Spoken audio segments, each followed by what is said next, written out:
let's just start right here locally, right here in Georgia.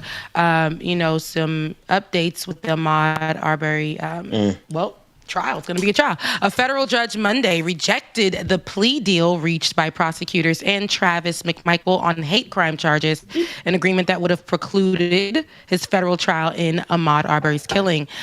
So earlier, McMichael had agreed to plead guilty to a single hate crime, interference with rights, in exchange for prosecutors recommending he serve years in federal prison. Under the agreement, McMichael, 36, would have been transferred from a state prison to federal custody. After completing the federal sentence, he would have been returned to Georgia to finish his sentence of life in prison without parole. 5 of those final years would have counted toward his time served. So I think the judge video of that?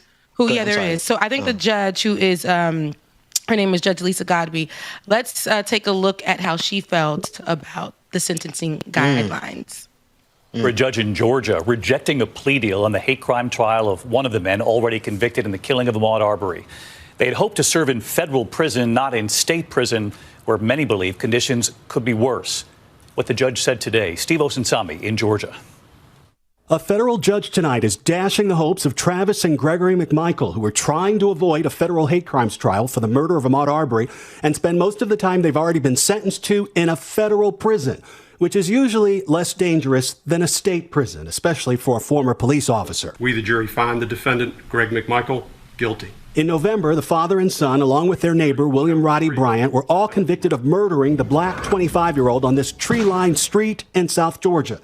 They were each sentenced to life in state prison, but only the neighbor, Mr. Bryan, was allowed the possibility of parole. In a deal that was agreed to by federal prosecutors, the McMichaels were hoping this federal judge would allow them to plead guilty to one of the hate crimes charges and, in exchange, allow them to spend their next 30 years in a federal prison. I'm not surprised that the McMichaels are concerned about their safety in a Georgia state prison. I think that they wanted to go to a federal prison because they felt it would be safer, and those prisons tend to be a little bit nicer. Late today, the judge rejected the deal for Travis McMichael and essentially his father, too, saying she didn't like being held to a 30-year sentence. The family of Ahmaud Arbery was firmly against this, too. It's disrespectful. I fought so hard to get these guys in state prison. Very disrespectful. Ahmaud Arbery's family says that these men deserve state prison, which happens to be the place where the U.S. Department of Justice is currently investigating whether this state does enough to protect prisoners from other prisoners. The judge in this case is asking the men if they still want to plead guilty. If not, jury selection begins a week from today.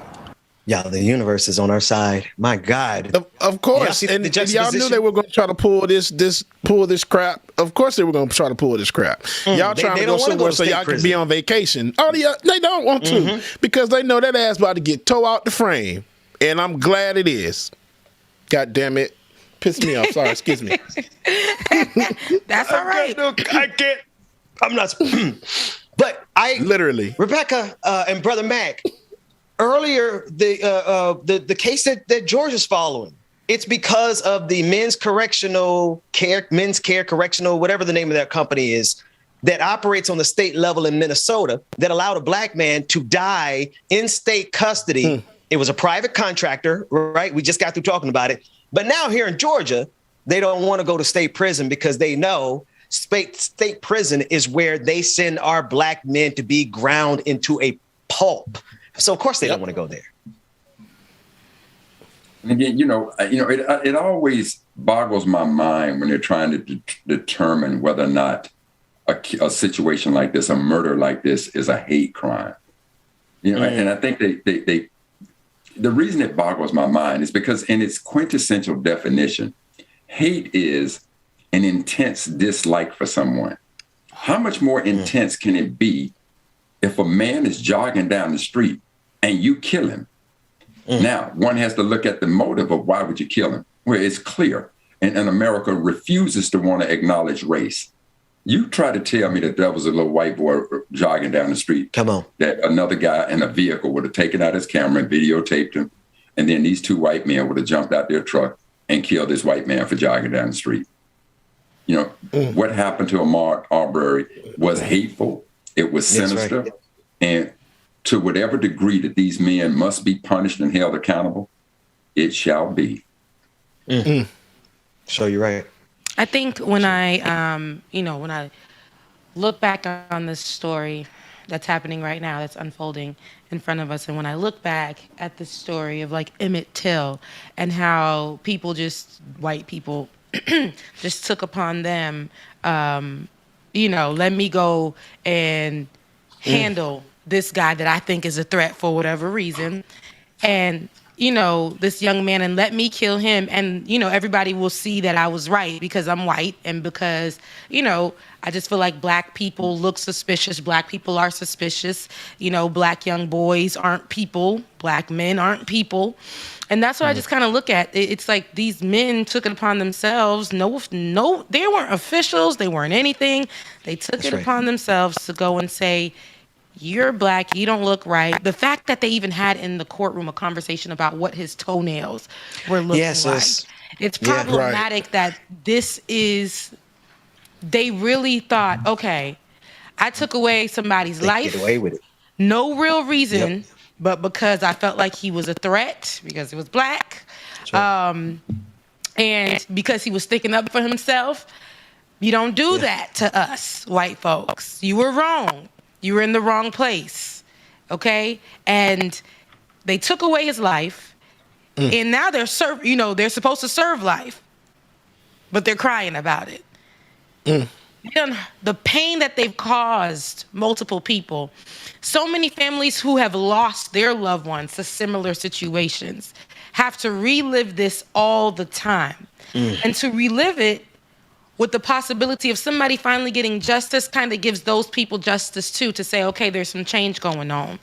But these white people want to use their privilege to say, I don't want to do the time for a crime that I committed. It was a black person. Come on, guys, can you guys see my case in this? I need to be protected.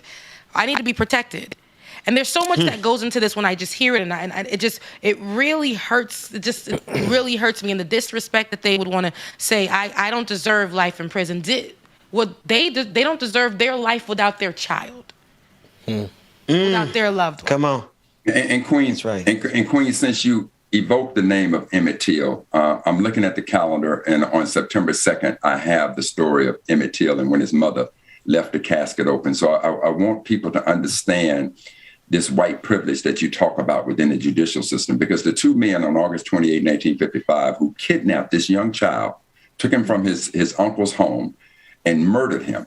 The two men were Roy Bryant and his half-brother, John Milken. And now Bryant, when you hear that name, understand that his wife, Carol Bryant, is the cousin of the former governor of the state of Mississippi. But when that jury came back from this particular situation, it took them 67 minutes for an all-white jury to find both of these men not guilty. And it was later that they were paid money by Look magazine, and they admitted, and the reason they admitted it because they were paid money is because they knew they were protected by double jeopardy. Once they were found not guilty, even if they admit to the crime at this point, you can't go back and retry them. So this is the heinous kinds of way that the American judicial system has dealt with us as black folk in this country.